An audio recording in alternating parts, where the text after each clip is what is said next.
2026 বৃশ্চিক রাশির জাতক জাতিকারা কেমন থাকবে? কর্ম, শিক্ষা, শরীর, ধনস্থান, ভ্রাতাভগ্নী, মা বাবা, উচ্চশিক্ষা, ব্যবসা, আইন, ব্যয়, আয়, প্রেম, বিবাহ, দাম্পত্য, এই সমস্ত বিষয় নিয়ে আলোচনা হলো বর্ষফল। প্রত্যেক মাসেও যদি আমরা সব বিষয়ে আলোচনা করি, কিন্তু কেন ভালো কেন মন্দ তার বিস্তারে আলোচনা বর্ষফলে করা হয়। যদি কেউ কোনো রাশিফলই, মাসিক রাশিফল, সাপ্তাহিক রাশিফল কিছুই না দেখে, তার বর্ষফলটা দেখলেই সে বুঝতে পারবে আমরা 2026-এ কেমন যাব। 2025-এ মঙ্গল ছিল বর্ষেশ্বর। বৃশ্চিক রাশির জন্য দুটো ক্ষেত্র ছিল, পড়ে গিয়ে আঘাত, আইন আদালত, রাজনীতি, এগুলি সমস্যাদায়ক ছিল। আদার্স ক্ষেত্রে বৃশ্চিক রাশির জাতক জাতিকাদের উন্নতির জোয়ার বয়েছে আমাদের পরিসংখ্যান অনুযায়ী। কেননা আমাদের কাছে, আমাদের যারা সঙ্গে টাচে আছেন, তারা যে মন্তব্য করেন দেখি, তারা আমার সঙ্গে হোয়াটসঅ্যাপে যে কমেন্টস করেন, সেই অনুসারে আমরা তার ফলাফল দিতে পারবো। যারা আমাদের সঙ্গে নিত্য সেইভাবে যোগাযোগ রেখেছেন তাদেরই বলতে পারবো। এবার রবি হচ্ছে আমাদের বর্ষেশ্বর 2026-এ। বৃহস্পতির ভূমিকা আছে 31শে মার্চ পর্যন্ত রাজা মন্ত্রী রবি, তিনি বর্ষেশ্বর হবেন মার্চের পরে, এপ্রিল মাসে পয়লা বৈশাখ থেকেই। তারপরে বুধ জলাধিপতি এবং সর্বোপরি শনি শস্যাধিপতি।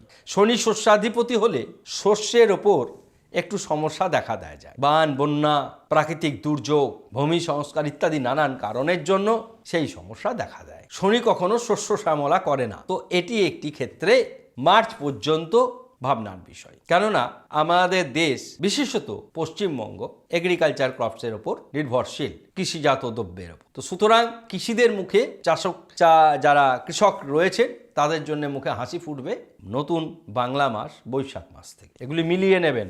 বৃশ্চিক রাশির পরিবর্তন, অগ্রগতি দেখার মতো। প্রায় 150 থেকে 200 বছরের মধ্যে এমন একটি বছর সমস্ত রাশির জাতক জাতিকারা পেয়েছিল মহা চতুর্গ্রহী রাজযোগ তৈরি হয়ে, যা বর্তমানে তৈরি হয়েছে 2026-এর গোড়ার দিকে। কে কে এই রাজযোগ তৈরি করেছে?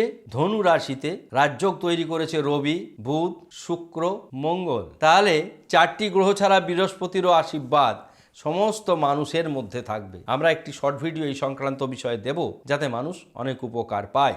এবার আসছি আমরা বুধ শনি, এরাও দীর্ঘদিন পরে একটা সুন্দর জায়গায় যাবে, মীন রাশিতে। আবার এরাও বৃহস্পতির ঘরে। সুতরাং বৃহস্পতির দুটি রাশি আছে, তারা যেমন সুন্দর থাকবে, অনুরূপভাবে এই বৃহস্পতিরই ঘরে সব শুভ যোগ। সে কারণে যোগগুলি শুভ বলে মহা রাজযোগ হিসাবে চলে আসছে। এর ফল তো মানুষ পাবে। যেমন মঙ্গল আছে, তা মঙ্গলের দুটি রাশি এই ফল পাবে, তার মধ্যে বৃশ্চিক রাশি অন্যতম। বৃশ্চিক রাশির ধন স্থানেই এই যোগ তৈরি হচ্ছে। বৃশ্চিক রাশির জাতক জাতিকারা এত টাকা পয়সা রাখবেন, জায়গা পাবে না। এটি আমরা বলে রাখলাম, মিলিয়ে রাখবেন। সে যে স্তরেরই মানুষ হোক, ডাক্তার হোক, প্রমোটার হোক, স্বর্ণ ব্যবসায়ী হোক, কর্মজীবী হোক, সরকারি চাকরিজীবী হোক, যে কোনো শ্রেণীর বৃশ্চিক রাশির জাতক জাতিকারা আর্থিকভাবে সমৃদ্ধ হবে। আমরা অ্যাট এ গ্লান্স চলে আসব গ্রহের বিন্যাস। 1 জানুয়ারি 2026 সকাল 6টা চন্দ্র বৃষ রাশিতে, বৃহস্পতি মিথুন রাশিতে এবং কেতু কন্যা রাশিতে, সিংহ রাশিতে।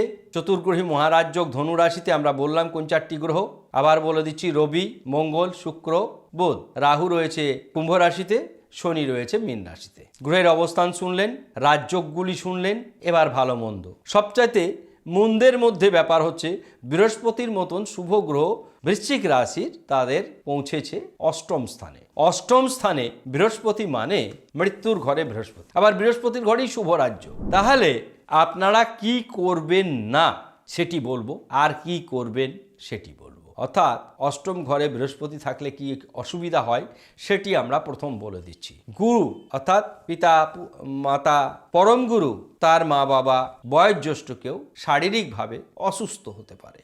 গুরু 8ম ঘরে আছে মানে দেবগুরু বৃহস্পতি, অর্থাৎ অনেক অনেক কাজ থাকবে যেগুলো ভেবেচিন্তে করতে হবে, না হলে সে কাজে বাধা বিঘ্ন ঘটবে। তার মধ্যে অন্যতম বিবাহ, প্রেম, দাম্পত্য। 8ম বৃহস্পতি কর্মক্ষেত্রেও কিছুটা সমস্যা তৈরি করে। কাজেই বৃহস্পতি যেগুলি পছন্দ করে না সেগুলি করবেন না, বৃহস্পতি যা পছন্দ করে সেগুলি বলবো। এবার আসছি আমরা অ্যাট এ গ্লান্স বিচার এবং বিশ্লেষণে। শরীর মন শুভ, ধন স্থান, বারবার বললাম ধন স্থানে চতুর্গ্রহী রাজযোগ তৈরি হয়েছে, মহা চতুর্গ্রহী রাজযোগ অতি শুভ।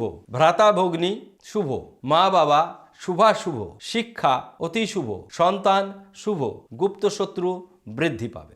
সমস্যা 2, কাজে ট্রেসপাসার্স উইল বি প্রসিকিউটেড। এই নীতি নিয়ে চলতে হবে, নাহলে সে গুপ্ত শত্রু আপনার ক্ষতির কারণ হবে। গুপ্ত শত্রু ভয়ঙ্কর, শত্রু অল্প যদি নাশের কারণ, মূলস্থ বল্মিক যেন গ্রাসে তরুগণ। শত্রুকে অল্প হলেও ছোট করে দেখবেন না, একটা ওই পোকা বিশাল বটবৃক্ষকে শেষ করে দেয়। সুতরাং সেইভাবেই কিন্তু অগ্রসর হতে হবে। এবার ধন স্থান বললাম, ভ্রাতাভগ্নী বললাম, আমরা শিক্ষা, গুপ্ত শত্রুর জায়গা বললাম, প্রেম, বিবাহ, দাম্পত্য বৃহস্পতি অষ্টমে থাকার জন্য কিছুটা সমস্যা বহুল, কিন্তু সপ্তম জায়গাতে রয়েছে চন্দ্রদেব, সুতরাং এটি আপনাদের অনুকূলে। মৃত্যুর ঘরের নিয়ে ব্যাখ্যা করলাম।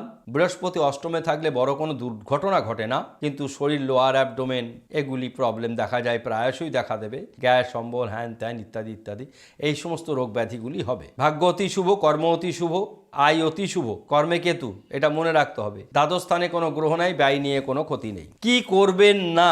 মদ্যপান করবেন না, বৃহস্পতি তুষ্ট হয় না, রুষ্ট হয়। গুরুজনদের সঙ্গে খারাপ ব্যবহার করবেন না। দুটো কি করবেন না, কি করবেন, what should be done.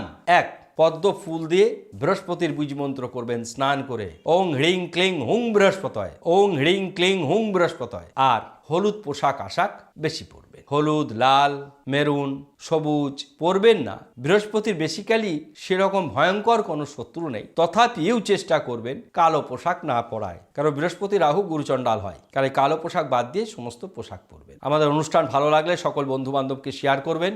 YouTube থেকে দেখছেন যারা সাবস্ক্রাইব করবেন, ফেসবুক থেকে দেখলে ফলো করবেন। সবাই ভালো থাকুন, ধন্যবাদ।